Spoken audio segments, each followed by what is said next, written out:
ভালো লাগছে সবাই। ওইখানে কত বছর ধরে ছিলেন? 30 বছর।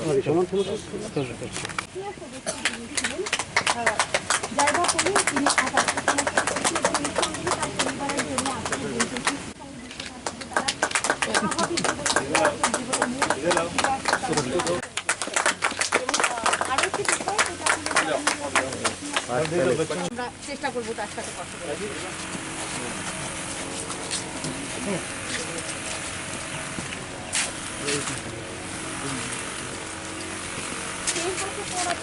আইসে ভালো হয়েছে, এতদিন আমার চোখের জল পাড়াইয়া থাকে ছেলের লাগিয়া, আপনারা কাছে আইসে ভালো হয়েছে।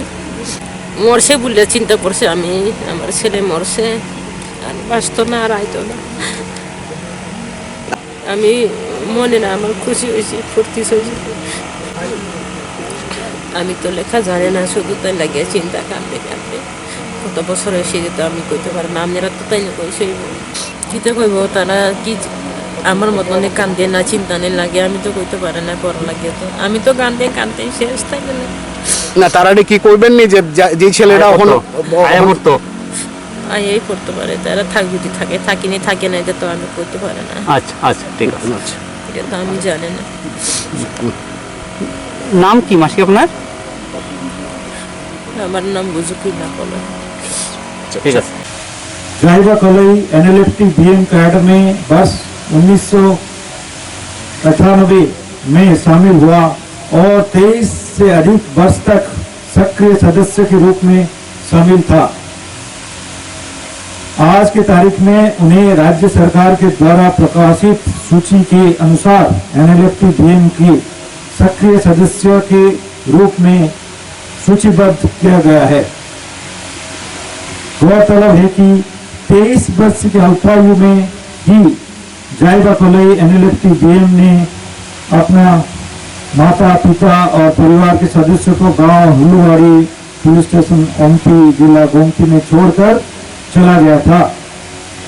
आज उन्हें और 23 साल के बाद घर वापसी का ये मौका मिला है कि वो अपने बूढ़े माता पिता के भावनात्मक रूप में से मिल सके।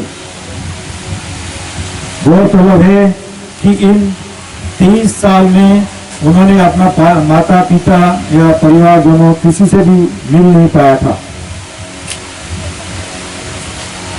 इससे पहले 23 ऐसे NLFT कैडर के मेंबर्स 2017 से लेकर 2020 के बीच में सीमा सुरक्षा बल त्रिपुरा फ्रंटियर के सामने आत्मसमर्पण कर चुके हैं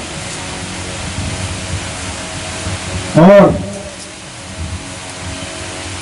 बहुत सारे ऐसे NLFT के कैडर सीमा सुरक्षा बल और अन्य सिक्योरिटी फोर्सेस के सामने आत्मसमर्पण कर चुके हैं और वर्तमान में वे सभी मुख्य धारा में शामिल होने के बाद खुशहाल और शांतिपूर्ण जीवन यापन कर रहे हैं। सीमा सुरक्षा बल की तरफ से मैं सभी विद्रोहियों से विद्रोह का रास्ता छोड़ने और अपने स्वयं के तथा समाज के हित में मुख्य धारा में शामिल होने की अपील करता हूं। धन्यवाद।